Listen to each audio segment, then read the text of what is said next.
Good morning, everyone. Thank you so much for joining us. This is our second Coffee at Kerr presentation for the latter half of 2020, and we're so grateful that you've chosen to join us, whether it's live or after the fact. These do stay archived on our YouTube and Facebook Live, so you are most welcome to send it to others, share, watch it again, catch it later. We have a few upcoming shows we want to tell you about. Coming up this week in our weekly Thursday at 7 p.m. Beam series, we have a really awesome Latinx indie band called En Paroxysmo. They have a lot planned. They have some guest artists joining them, some folklorico dancers, and they go everywhere from cool experimental progressive rock to more of a new wave sound, and we just love these guys and are so excited. So you can tune in the same way you are right now on our YouTube, Facebook Live, or Twitch. That is Thursday at 7 p.m., and that will be our last Beams show until we hit December 3rd. So you'll have a nice little holiday break there, and then we'll come back in force with Nicole Pesci Group on that date. We're joined again by Brian DeMaris. He is the ASU Artistic Director of Music, Theater, and Opera, a wonderful speaker, musician, just really aware of all this exciting history behind the invention of opera, which was last presentation, and then today he will be telling you about the invention of the American musical. Your questions and comments are encouraged, so please do send those in. Brian and his guest performers will be able to answer those, and we're going to get started. Take it away, Brian. Thank you very much. Welcome, everybody. Welcome to our small group gathered here, and to all those at home. Again, my name is Brian DeMaris, Artistic Director of Music, Theater, and Opera at Arizona State University. I wish to thank the incredible Kerr Cultural Center staff and also the staff of Arizona Opera. Thank you for having me. Thank you, Cassie Roble, and welcome to Director of the Marion Roose Pullin Resident Artist Studio, Christopher Cano, and our resident artist guest, Cheyenne Koss, who you will be hearing from later in this presentation. The American musical. It's very daunting to get into this. It's for roughly 100-year plus history. It's much more complex to dissect this than it is to have stood up here nearly just a couple weeks ago to talk about the 400-year history of opera. In 400 years, we gain sort of a linear path to portray in the history and influences of the opera. In the musical, we don't have as much time to sort of figure out what really influenced what and how we got to where we are today with great American works like Hamilton. This is sort of what it looks like and what it feels like to tell you about this. This is by John Howley, a graphic designer who creatively tried to depict what the history of musical theater might look like.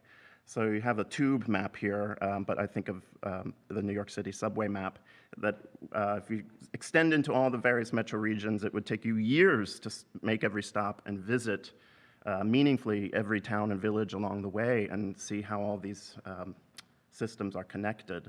So we'll revisit this later, but this is my excuse as to why it's really difficult to present this in any sort of online presentational, two-dimensional format, because it's really a web of influences that bring us to what we might call the integrated musical, but even what we call the integrated musical in terms of seamless weaving of story and music together is not necessarily all of what musical theater is about.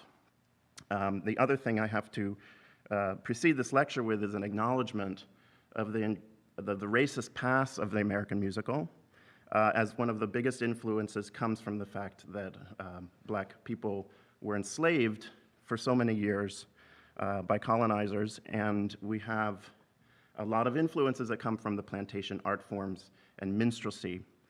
On a positive note, we have a lot that we owe to black culture and music and artists for the American musical, including jazz, tap dance, and all of the innovations along the way. In addition, most of whom we have to thank for the American musical, in addition to the black community, is the immigrant community. We are a nation of immigrants, so it is no surprise that our our music and art and theatrical storytelling is also imported. Last time you heard me talk at length about European opera, the Italian opera, and I mentioned along the way Singspiel, and paid particular honor to the Spanish theatrical form of zarzuela and ballad opera. So Singspiel, zarzuela, and ballad opera were all European forms that migrated through the entire world in terms of their portraying of stories through music with a combination of spoken dialogue and composed work, as well as popular music, which is a key aspect of the American musical. The other influence is the plantation entertainments and the origin of the cakewalk, which resulted in decades of minstrelsy, the melodrama, pantomime, and burlesque, which I'll tell you about in a bit, variety shows, music halls, and the vaudeville entertainments, European opera and particularly operetta, the Folies Bergère and the Moulin Rouge in Paris in terms of revue, and also Tin Pan Alley in New York in the early 20th century. Tin Pan Alley was this interesting, it was sort of the iTunes and the Spotify and the Amazon of 100 years ago or more. Before we could go to those sources for music, we had parlor pianos and organs, and people had music lessons and played sheet music in their homes of all the latest popular tunes. And many of you might even remember the sheet music magazine that would show up with all the new hits. And people would buy the sheet music. And where did we buy the sheet music and who bought the sheet music was usually producers and performers who roamed Tin Pan Alley, which is a street in Midtown New York City, with the windows open in the first floors of these brownstones with song pluggers like George Gershwin and Jerome Kern playing the latest hit tunes to try to draw in from the sidewalk the artists who were passing by looking for the next hit tune for their act. And that was a hugely influential place where we discovered pop music, which would end up on the vaudeville circuit, eventually on the radio, ultimately in a musical. And this is sort of the hybrid realm where we have musicals being written for the sake of propagating popular tunes, ultimately resorting in musicals like Showboat, Oklahoma, later in the century, where the tunes were written specifically to further the story. And that is what we refer to as the integrated musical. Just a little review from last time that we can trace the European heritage back further than even Eurydice and Orfeo in 1600, the Florentine Camerata, and the Greek influences of the Renaissance. Prior to that, there was the Italian street entertainments of the Commedia dell'arte, improvised comic stock character presentations with traveling troupes of actors, men and women actors. The miracle or mystery plays, which were common throughout Europe as far back as the Middle Ages, that incorporated song and story together. The ballad opera of John Gay in 1728, this is often hailed as one of the first ballad operas, though there were many at the time. This was the same time that Handel was reigning supreme in London with Italian opera. And John Gay, basically a court clerk who's very producing savvy, gathers a couple composers and writers and a lot of borrowed material from operas, pub tunes, street music, whatever it might be, folk music, and pulls it into one story that he calls the Beggar's Opera, which is really intended for the people, the working middle-class people, and not for the elites that are viewing Italian opera. But it's taking that operatic story form and infusing pop music and spoken dialogue into the form of the ballad opera, which was also immensely entertainment and immensely popular through the American colonies and in the 18th century in what will eventually become the United States. The French opera comique in the 19th century was very influential. This is by folks like Offenbach and Chabrier for its inclusion of political content and farce and parody on current affairs. And then Louise Hallam's London Company of Comedians, which in 1752 brought ballad operas and pantomimes and other sung storytelling forms to the United States and in a first tour of a British troupe. not the United States, to the American colonies in 1752. So, the cakewalk is probably one of the most admittedly racist aspects of where the American musical theater form comes from. And I saw Colleen just has a great comment, so excited to hear about a true American art form. There are only 6: modern dance, jazz, blues, rock and roll, hip hop, and musical theater. And the best part about musical theater is it has all of those things in it. And many of those things were influenced by the black slaves on the plantation and the cakewalk. Now, the story of the genesis of the cakewalk is not entirely known. It's shrouded in myth, and many sources vary. One of the most commonly accepted stories about this is that it originated by black slaves in their evening entertainments, in the minimal free time that they would have to entertain, sing, and dance. And the myth is that the cakewalk was black slaves imitating the quote-unquote fancy dances of the white plantation owners. At a certain point in this myth, we had the white plantation owners being entertained by the black slaves who were imitating the white plantation owners. And then the white plantation owners adopted this same cakewalk, as it became known as their own. So there's a lot of appropriation issues in musical theater, and this is one of the original issues in American musical theater. And this, fast forward a number of decades, eventually becomes the minstrel show. Before I get to that, I want to show you some silent film. One of the most exciting things about the 21st century is that we are seeing enter the public domain a lot of film and great musical theater content from the 20th century.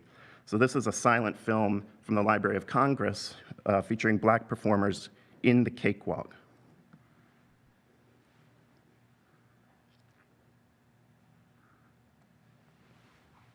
From the Library of Congress in Washington, D.C.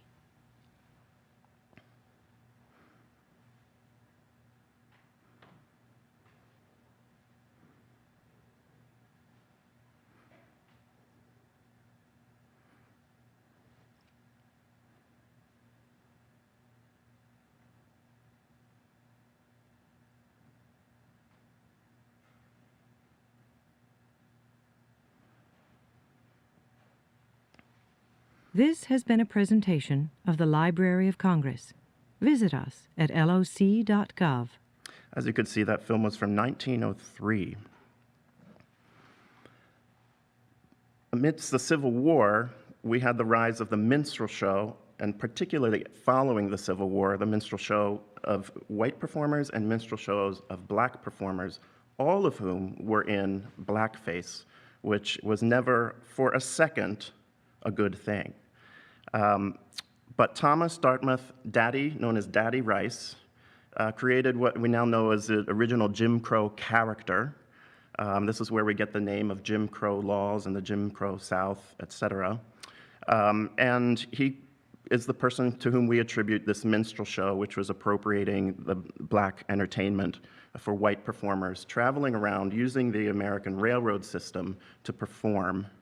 And his character sang this anthem, Jump Jim Crow. Another famous minstrel show producer was Daniel Emmett, who wrote the famous tunes Jimmy Crack Corn, Old Dan Tucker, and Dixie as a producer of the Christie Minstrels. And though Stephen Foster didn't produce minstrel shows, most of his tunes were featured in them, and the minstrel show is how they became so famous, including Oh Susanna, Camptown Races, and Old Folks at Home. I want to honor Frederick Douglass and the opinion of black intellectuals at the time on the minstrel show. Frederick Douglass writes quite a lot about the minstrel shows that he saw, as well as reviews, scathing and sometimes very supportive. So there is a lot of nuance to, in particular to how Frederick Douglass perceived them. But ultimately, each of his reviews and essays includes something along the following, where he writes that it is, after seeing a minstrel show in Rochester, It is something gained when the colored man in any form can appear before a white audience, and we think that even this company with industry, application, and a proper cultivation of their taste may yet be instrumental in removing the prejudice against our race. But they must cease to exaggerate the exaggerations of our enemies and represent the colored man rather as he is, than as, quote, Ethiopian minstrels usually represent him to be. They will then command the respect of both races, whereas now they only shock the taste of the one and provoke the disgust of the other. And we are still grappling with the same issues today. The minstrel show, nevertheless, hugely influential in the form of American entertainment and musical theater. The attributes are chairs in a semicircle on stage with 4 to 6 players, an interlocutor or an MC, and 2 characters on either end representing 2 different black stereotypes, Mr. Bones and Mr. Tambo, who both play plantation instruments. It began with an overture and the interlocutor coming out and saying, "Gentlemen, be seated," which is something we hear in many musicals, including Chicago, which is based on the vaudeville era. And it would begin with a minstrel line, which is typically what we see depicted in the old films of the 1930s, 40s, and 50s, including Bing Crosby's Dixie, featuring Bing Crosby, not Bill Cosby, Bing Crosby. And then the second act would be the olio, which was the variety show, which represented lots of different entertainments. And then there would be a stump speech, and followed by an afterpiece, which was a show within the show, and what was called the walk around in the final number, which featured the cakewalk. And the afterpiece would usually include a farce or a burlesque or pantomime that was centered around some popular novel or opera as a parody. So for example, Offenbach's Grand Duchess of Gerolstein would be rendered in a parody form as the Grand Duchess. The content featured banter on current events and social issues. The endmen, Mr. Bones and Mr. Tambo, would mock the interlocutor's pomposity, the idea being that the audience would relate with all 3 characters. They featured lots of puns or plays on words, double entendre, and conundrums. Why did the bicycle fall over? It was too tired. And malapropisms, which are misuse of the meaning of a certain word that might create comedy through its irony. For example, she's as headstrong as an allegory, or having one wife is called monotony. Their influence was tremendous. The minstrel line is what we came to see in review as well as in Hollywood films. The olio ultimately became the vaudeville, featuring all these different small acts. And then the afterpiece is what we now know as, what we came to know as burlesque comedy and satire. And the meaning of burlesque has changed significantly, but at the time, it was a parody or satire on a piece that already existed, or basically something like you'd see in the Three Stooges, with a lot of slapstick humor, pies in the face, fireworks and confetti in the grand finale, and a lot of incorporated dance. The stump speech from the Minstrelsy is something we can see on television any night on the major networks, watching Colbert or Conan O'Brien or any of the others. It was often the people giving the stump speeches became major stars, and these were often comic takes on current social events and issues. So in the late 19th century, those issues that were featured in the stump speeches in comic form were education for all, temperance, and women's rights. And speaking of women, we owe a lot to Lydia Thompson, who brought her dance troupe called Lydia Thompson's British Blondes to the States in 1868 on a vast tour that took over the country. And they had a show that had an overarching story featuring dance.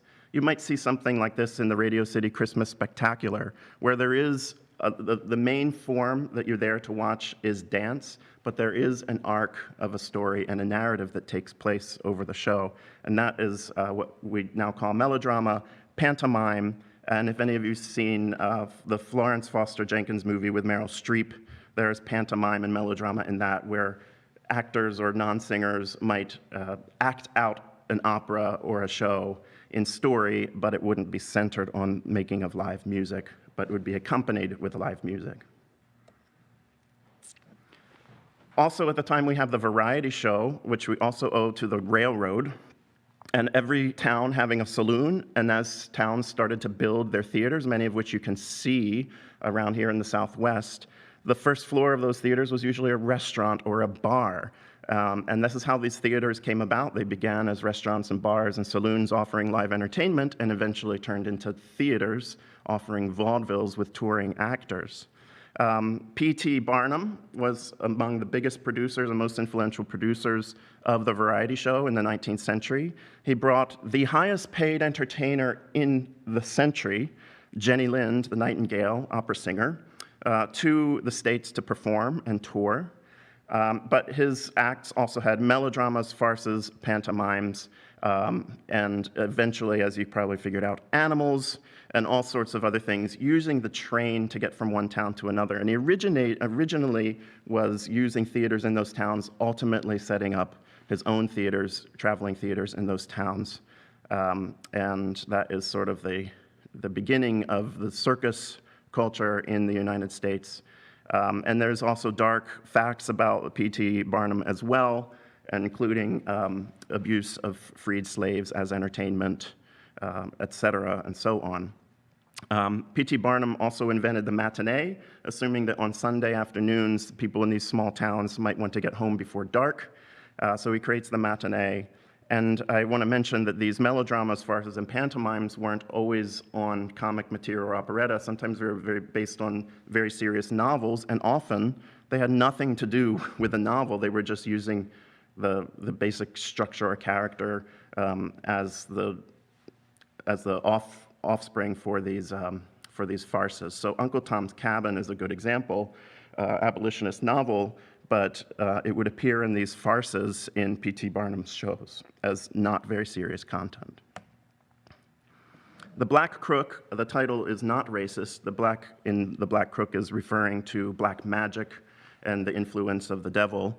It was actually based on Carl Maria von Weber's opera Der Freischütz, which was popular a couple decades earlier in Europe, as well as in the States. And it's pretty much the same story. The impact of the Black Crook is that it involved dance in the storytelling. So this is a melodrama, which is acted out over top of accompanied live music, sort of like a soundtrack, if you will. And it included the French ballet troupe, produced by Henry Jarret and Harry Palmer. It was performed at Niblo's Garden, which is near Prince Street in the Village now. And here's a picture of Niblo's Garden, which clearly doesn't exist anymore. It burnt down. But the other thing that we have to owe to the Black Crook is what is known to be the original cast photo. So look at those actors looking like they just had a really great show or a really bad one. I'm not sure which. And it looks like at this point, it doesn't even matter. The Black Crook ran for 28 years in its original production.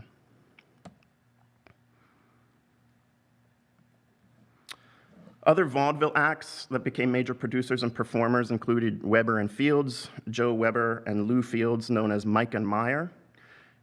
They created the Weber and Fields Music Hall and parodies with very sophisticated titles such as Twirly Whirly, Whoop-de-doo, Hoity-toity, Hokey-pokey, and they performed all these in their own Dutch dialect. Trip to Chinatown was another monumental musical. And I should mention that I'm pointing out these landmarks as landmarks that took the form of musical storytelling and added another element to it, such as in The Black Crook, adding the element of dance. In Trip to Chinatown, we have an original story written with original music by Charles Hoyt and Percy Gaunt. They also incorporated other pop tunes at the time, but this is one of the first examples that we see of original story and original music. And here's a little taste of the script where the widow says, "Please pass the salt." The partner says, "With all my heart," and she says, "Just the salt, please." The Trip to Chinatown features the famous Bowery Waltz, with the waltz in 1891, by the way, being one of the most popular song and dance and music forms of the late 19th century. and the Bowery Waltz, which is sings sort of an homage to Broadway. Incidentally, the Times Square, if you will, wasn't at what Times Square is right now. Broadway, and the capital of Broadway actually was further down on Broadway in this place in the Bowery. It moves up over the decades to where it is now at 42nd Street. Will Mercer, Marion Cook, and Paul Laurence Dunbar are two Black vaudeville performers, a producer, composer, who write the first all-Black musical, Black-produced, performed, composed, written, Clorinda and the Origin of the Cakewalk. This is in 1889. It features the hit musical style ragtime, which is another Black style that is appropriated by many white performers and really informs the genesis of the pop music of the 20th century. So this show is unique not only in that it was an all Black cast musical on Broadway, but also that it featured Bert Williams and George Walker and their wives. They came back again with Will Mercer, Marion Cook in 1903, and with another hit, In Dahomey. And I neglected to mention also that Marion Cook is a Juilliard-trained violinist as well, and has incredible compositions, symphonies, operas, and musicals. Williams and Walker started as a vaudeville routine. Here you can see them as well, and you note that Bert Williams continues to perform in blackface. And they performed in Dahomey in 1903 with their wives, Ada Overton, Abby Mitchell Cook, and Lottie Williams. Bert Williams was hugely popular on the radio as well as in the vaudeville, and ultimately in the Ziegfeld Follies. And in fact, we are sharing a playlist that I created for you where you can listen to some of these excerpts, as I'm unable, for rights restrictions purposes, I'm unable to share music over the live stream. But you can hear some of Bert Williams' hit tunes. And here's a silent film of Bert Williams doing his vaudeville poker routine. Again, this is all silent, so if you don't hear anything, that's the way it's supposed to be.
So as you can see, this routine continues on, and there's more and more comedy in the repetition. I encourage you to go to the playlist and look up Bert Williams' song, Nobody, which you will find sounds very familiar to the tune Cellophane, sung by Amos, the character Amos in Kander and Ebb's Chicago. And that's the character that's informed by Bert Williams singing Nobody. So now we're going to backtrack a little bit and talk about operetta, and I'm going to breeze through some of this. I need to mention Offenbach and Johann Strauss II as two of the major figures in European operetta, French and German forms, of course, and their incorporation of political satire into their works. And then also, of course, Gilbert and Sullivan, the two kings as they were known in English language operetta. They did not get along together.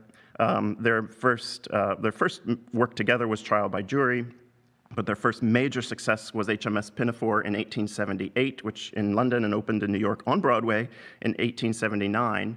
It was so popular in the United States, and this was before there were contracts that protected artists and composers and writers, that the HMS Pinafore was produced all around the country, and they didn't see a cent of it. So they created the Pirates of Penzance and premiered it in New York in 1879 to try to make that the more popular piece so that people would stop doing HMS Pinafore. And the pirates in the title is a little bit of a jab at those who were pirating their work in the States. Of course, their relationship was put together and put back together every time the two gentlemen tore themselves apart by Richard D'Oyley Carte, who created the Savoy Theatre for both of them. This PowerPoint we can share after the presentation as well in the notes, and you can go through this on your own, but for the sake of time, I'm going to jump ahead a little bit. But I do want to note that Gilbert and Sullivan, one of the reasons their relationship was strained, partly because Sullivan always wanted to write serious music, and Gilbert always wanted to write serious plays, and they both saw their own work as subservient to the other. Also, Sullivan was from aristocratic circles, and Gilbert from a political working class, so they were in very different social circles. And Sullivan became knighted long before Gilbert did, and there was jealousy there as well. So there were a number of pieces that really were miracles that they ever were accomplished. And if you want to look at the film Topsy Turvy, it talks about the creation of the Mikado, which was one of their biggest rifts. Another rift came about when D'Oyley Carte charged a replacement carpet in the lobby of the Savoy Theatre to the partnership, and they all broke up. And they owe it to their publisher, Tom Chappell, who you can see in this cartoon pictured in the background, to get the three gentlemen back together to make more money toward the end of their career. After the big breakup, they didn't write as many big hits, and Sullivan died very early in his 30s. Oh, sorry, not in his 30s. He had a kidney failure in his 30s and died of heart failure in 1900. Gilbert, very sadly, for the curmudgeon that he was, died from a heart attack after saving a girl who was drowning in a lake at his home. And here is the Savoy Theatre then and now. Across the pond, in the States, we had Harrigan and Hart writing the Irish-American version of Gilbert and Sullivan operettas.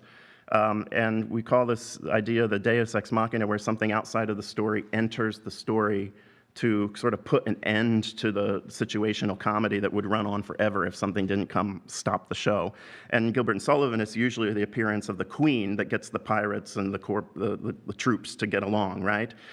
In Harrigan and Hart's musicals, these were called the Mulligan Guard plays. It was the Mulligan Guard, led by Danny Mulligan, who would come in and stand up for the poor working class. So these were political parodies, but they were also highly politically charged as well. Here's a quote of Edward Harrigan: "Polite society, wealth, and culture possess little or no color and picturesqueness. The chief use I make of them is as a foil to the poor, the workers, and the great middle class." And here is the Mulligan anthem. "Then hang the Mulligan banner up so boldly to the winds. Now give it room. The Mulligan boom will leave the Dutch behind. All Africans, Italians, and Scandinavians, come rally round your leader, boys, and bold Daniel Mulligan, who would stand up for all the immigrants and working classes against the political leadership." Lehar's Merry Widow was hugely popular at this time as well, featuring the waltz. This is an ad from Macy's on the right and a cartoon on the left of everybody going crazy for the Merry Widow hat, Merry Widow cigar, the Merry Widow, et cetera, et cetera, et cetera, the Merry Widow special at the restaurant, with the waltz still being the supreme European musical dance form that was so popular. If you are looking at this presentation and you see things in orange, that will correspond to something in the playlist that you're welcome to watch on your own. There's a great recording of Richard Tauber singing with Franz Lehar at the piano. Opera was hugely popular before World War I and after World War I, and then it saw another little bit of popularity in New York, in particular after World War II. And that's partially because prior to World War I, We had a lot of immigrants and immigrant performers, immigrant producers, and immigrant audience members who loved the operetta because it was part of their European heritage. And after World War I, we saw more immigrants, and they were loving the operetta because of the sense of nostalgia it gave to them from their homeland prior to the war. So there's a lot of nostalgia and political parody in the operettas. Composers including Victor Herbert, who was Irish-born, German-raised, and Met opera cellist who wrote over 50 commercial operettas and musicals. Rudolf Frimmel, who immigrated from Prague in 1906 and wrote for the Follies. Rosemarie is an interesting piece because it featured the first book and lyrics on Broadway of Oscar Hammerstein II. Zygmunt Romberg, who came from Austria-Hungary in 1909, wrote for the Schubert Brothers, The Passing Show, and many operettas. And later, after World War II, we saw the rise of Wright and George DeForest writing more contemporary versions of operettas, but each of their pieces, most notably Kismet, were based on somewhat on the life and majorly on the music of various European composers. And they went on to write songs for Grand Hotel with Maury Yeston in 1989. Revue and operetta were both hugely influential. Ziegfeld Follies from 1907 to 1931 with extra years in 1934 and 36 had the most major stars. There was Revue's The Passing Show and the George White Scandals. The Revue originated from the Folies Bergère in France, and you can get a sense of that in the hit movie, now musical, Moulin Rouge. And here's a silent film of can-can dancers in 1898.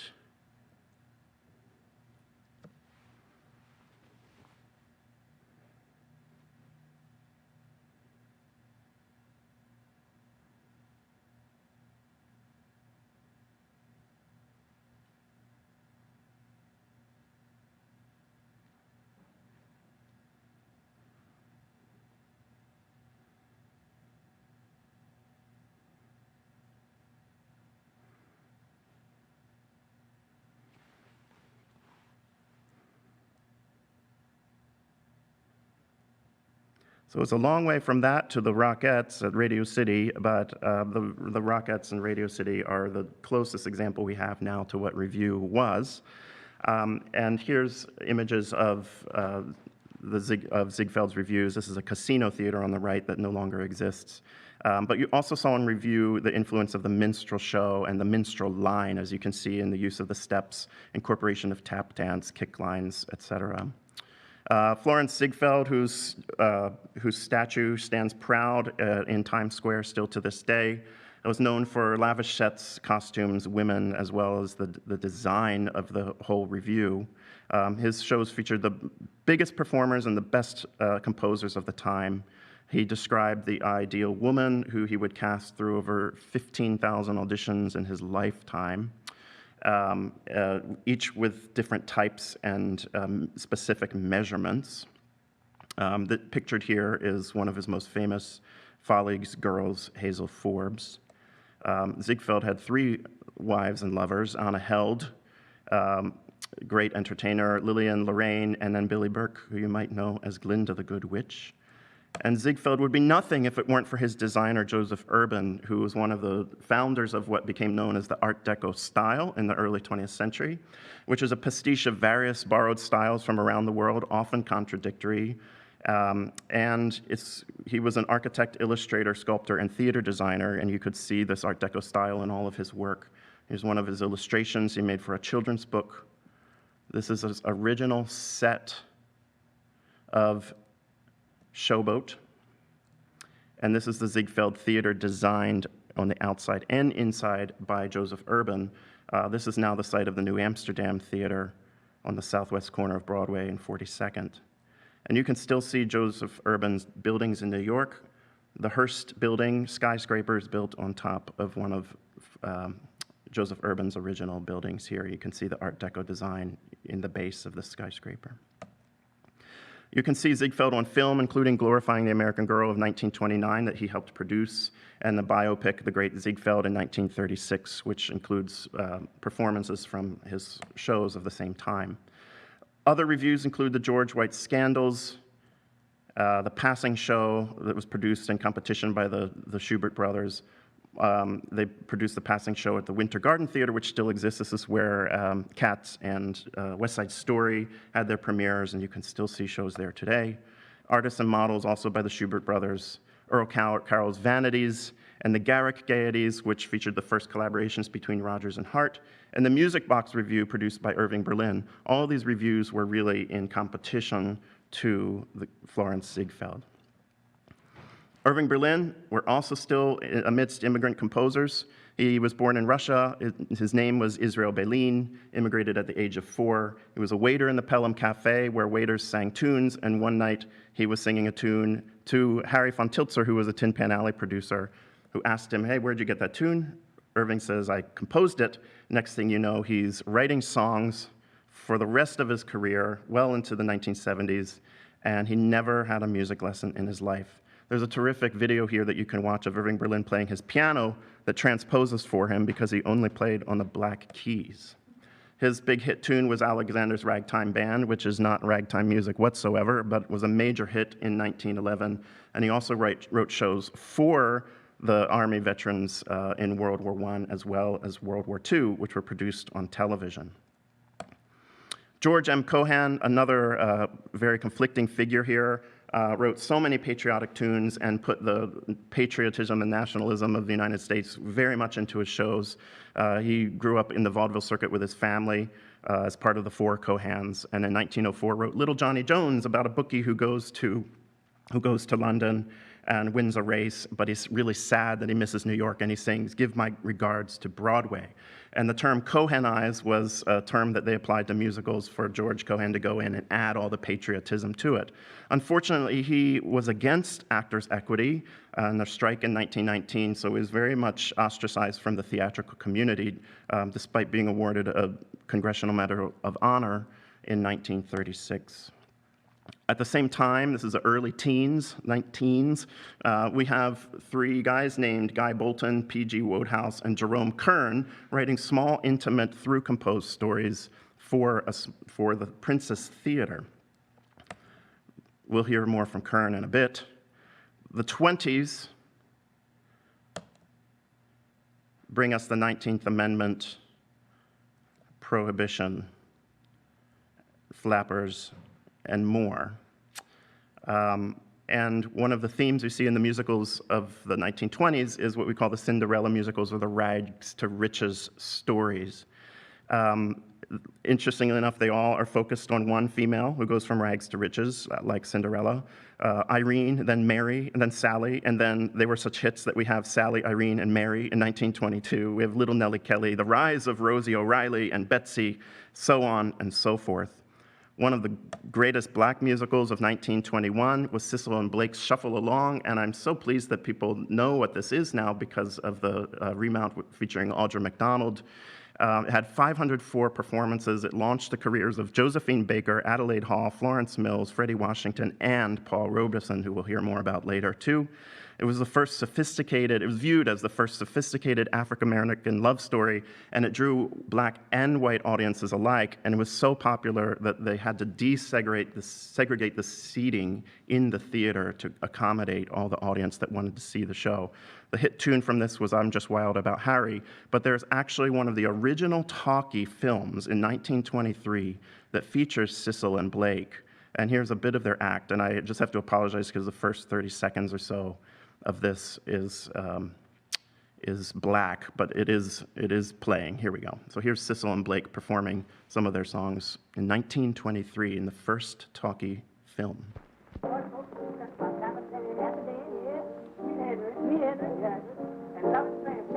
Yes, sir. What you know about affection? Affection, yeah. Oh, man, the ticket, ever did see. Now, listen, folks. Leave aside all jokes. Honestly, now, I'm not kidding you. But we know a man and his name is Dan. And the gals so wild about it that they don't know what to do. Up front of all the men, he may not be the best. But goodness knows he's so different from the rest that you never saw such a loving man. That's why they call him affection.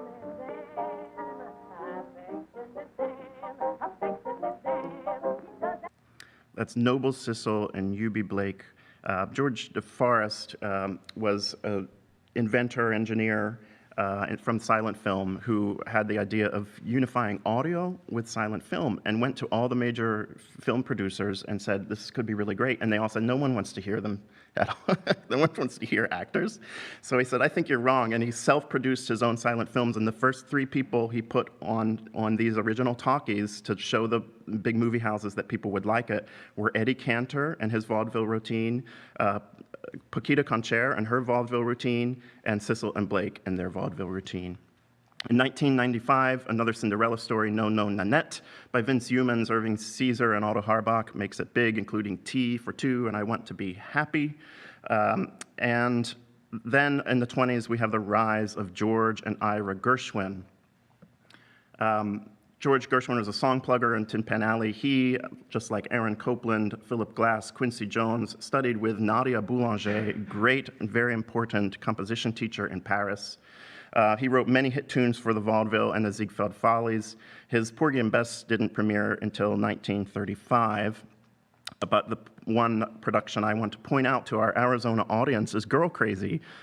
What is now Susan Stroman's revised Crazy for You originated as Girl Crazy in 1930 taking place in Arizona. And I saw a question about if I could travel back in time, what theater production or piece would I like to see live? This was it. It featured Bert Lahr, the Broadway debut of the court stenographer from Staten Island named Ethel Merman, Ginger Rogers, and in the orchestra was playing Benny Goodman, Gene Krupa, Glenn Miller, Jimmy Dorsey, all led by conductor George Gershwin. It includes the hits Crazy for You, I'm Biding My Time, I've Got Rhythm, Embraceable You, But Not for Me, and lesser known, When It's Cactus Time in Arizona. And that, I would say, is the opening night I would have loved to see. Incidentally, it ends with a deus ex machina of the desert wanderer who's been going through the desert throughout the piece asking for water. In the final scene, he arrives amidst this land dispute, and they give him water finally, and he hands a court edict that says, the land doesn't belong to either of the protagonists or antagonists, it belongs to the Native Americans. Rodgers and Hart also got their start in the 20s, and then I am going to end here in the late 1920s because one of the things that happens is the Great Depression, and everybody goes to Hollywood to start making their money in musical films. And in the 30s, we have a lot of musicals that begin their life on film where Tinseltown was taking off while Broadway declined. Includes Rodgers and Hart, Irving Berlin, Cole Porter. In 1927, and I'm going to end here because it's a key date where we have the debut of Showboat, which is often hailed as the first fully integrated American musical, integrated as in songs written specifically to further the story along. And that is somewhat debatable in Showboat. The way that Jerome Kern and Oscar Hammerstein II do it is very clever and creative. But also in 1927 was the premiere of The Jazz Singer, in another theater right across the street on Broadway, and the American talkie film really started to dominate the culture after 1927, paired with the stock market crash of the 30s. So we end with Showboat here. It was produced by FLORENZ Ziegfeld, libretto by Oscar Hammerstein II. It was the first integrated musical. And the interesting thing about Showboat is that it begins back during the Jim Crow era of 1887, and the plot ends in 1927, the year of the premiere of the piece. It featured Irene Dunne, Hattie McDaniel, Alan Jones, and the opera singer Paul Robeson. The inspiration for this, it involves in the plot reference to the Hoochie Coochie dance of 1894 World's Fair. And here is a bit of that dance. This is an early silent film of Thomas Edison's, actually, featuring Fatima at the World's Fair, doing the Hoochie Coochie dance, which is referred to in the plot of Showboat. This event at the World's Fair was attended by the young Ziegfeld, who was very inspired by it and wanted to produce this musical for Jerome Kern and Rodgers and Hammerstein.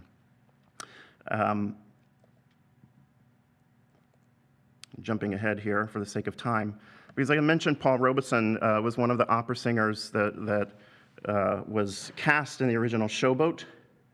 And now when we see Showboat, we see other opera singers like Morris Robinson and many others singing that role.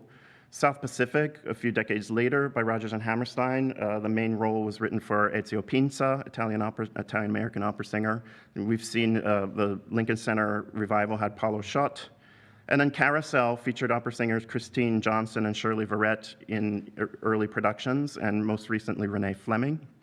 And then also bridging the gap between opera and musical theater, I really don't think there is much of a gap. We have a lot of musicals that are based on operas and vice versa, like Beggar's Opera, Threepenny Opera, Carmen and Carmen Jones, Aida and Aida, Mikado and the Hot Mikado, La Boheme and Rent, Orfeo, and Hadestown, based on the same myth. And then we have many composers along the way who write both, including Wolfgang Amadeus Mozart, George Gershwin, Kurt Weill, Jerome Kern, Leonard Bernstein, and now Stephen Schwartz, Janine Tesori, and then other composers whose works sort of straddle opera and musical theater. Performers who straddle opera and musical theater, such as Audrey McDonald, Patti LuPone, Zach James, Lauren Worsham, and works that straddle opera and musical theater, including Showboat, Street Scene, Porgy and Bess, Sweeney Todd, and of course many more. I also like to point out that Rodgers and Hammerstein's South Pacific, Oklahoma, Carousel, South Pacific are called musical dramas, similar to how Wagner labels his works. And then I have a friend in the opera community who says the best American opera ever written is Hamilton by Lin-Manuel Miranda. So that is my attempt to explain this.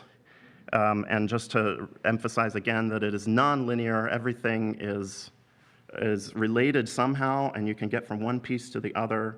It's just a great example of the melting pot of cultures that is the United States of America, and how that is roughly reflected in the early years of our art form of the American musical, and still is reflected on stages today. So I mentioned Rent and La Boheme, and today, to take us back to the 1890s, is Cheyenne Koss, who will be performing Musetta's Waltz from La Boheme, the opera by Puccini, on which Jonathan Larson's Rent is based. So to sign us off for today, please welcome Christopher Cano and Cheyenne Koss singing Quando Men Vo from La Boheme.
Thank you very much, Christopher and Cheyenne.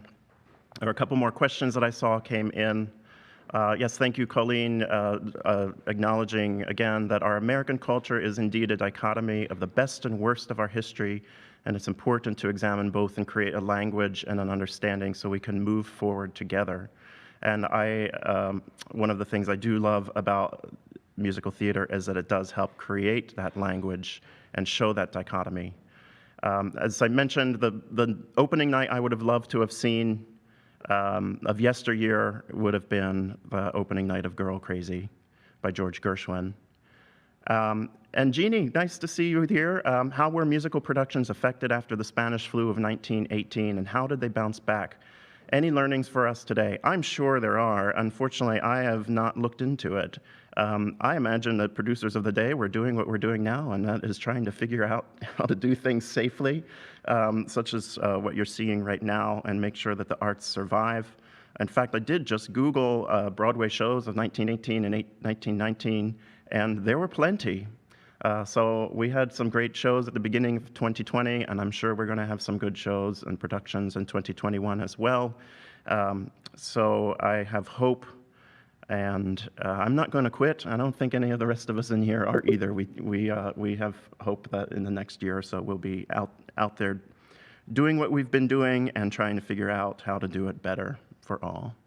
So thank you again very much for joining me. Thank you to the Kerr Cultural Center staff, to Christopher and Cheyenne and Cassie at Arizona Opera, and all of the staff at Arizona Opera. Thank you to my colleagues at ASU, to Colleen and Michael, and to all of our audience members who tuned in today and asked questions. And thank you for your patience with me as I attempt to explain this vast network of interconnectedness that resulted in what we now know as the Broadway musical. It's been a pleasure to be here today. I hope you stay safe, stay healthy, and stay ready for the arts to return any moment. Thank you very much. Brian DeMaris and Arizona Opera, and our guests, Cheyenne and Christopher, thank you so much. Another informative, historic performance with all of the stuff in the presentation. It was just really, really interesting, and Colleen's comment kind of hit it on the head again. It's important to examine both and learn how to talk about this and move forward and do better, really. We love doing these programs with Arizona Opera. This will be the last one of the 2020 season, but we hope to be back in 2021 with more programs, either in person or virtual, so more to come on that. A few upcoming shows we'd like to tell you about. This is tomorrow, Thursday, at 7 p.m. That is our Beam series. We start these at 7. They are on all platforms, just like you're watching now, YouTube, Facebook Live, and Twitch. We'll have Latinx indie band En Paroxysmo performing live with folklorico dancers and art, and just, it's going to be an explosion of all kinds of good things, so please do tune in for that. We will have a brief break for the weeks of the holiday, and then coming up the first Thursday in December, this really cool indie pop band, Promise to Myself, will be performing. They'll have a new single out that they will have put out just the day prior, and they are going to do a special acoustic set for us, so they'll be a little bit softer, and I think a lot of people are going to enjoy this one. They are an up-and-coming band. They've played the Warped Tour. They've been touring all over, and we're going to have them performing live from the venue for another virtual performance. If you've been enjoying these free programs that we've been presenting since April, we do encourage you to visit asukerr.com and click that Give Now button. There really is not an amount that is too small. We are hurting like a lot of businesses and other organizations in the arts, and we know individuals are hurting too. So if you are able to contribute to a venue that is providing paid performance opportunities to artists during this time, we do encourage you to do that. We love your support. We love you being able to watch and tune in as we do programs each week, our special monthly storytelling program. There's a lot, so stay close to our website and social media. We do encourage you to subscribe to our YouTube channel so you never miss a program. You'll get notifications if you leave those on. And we just love being able to circle up with you virtually if that's all we have right now. So thank you again. Thanks again, Brian DeMaris, our guest performers, and Arizona Opera, and have a great rest of your week.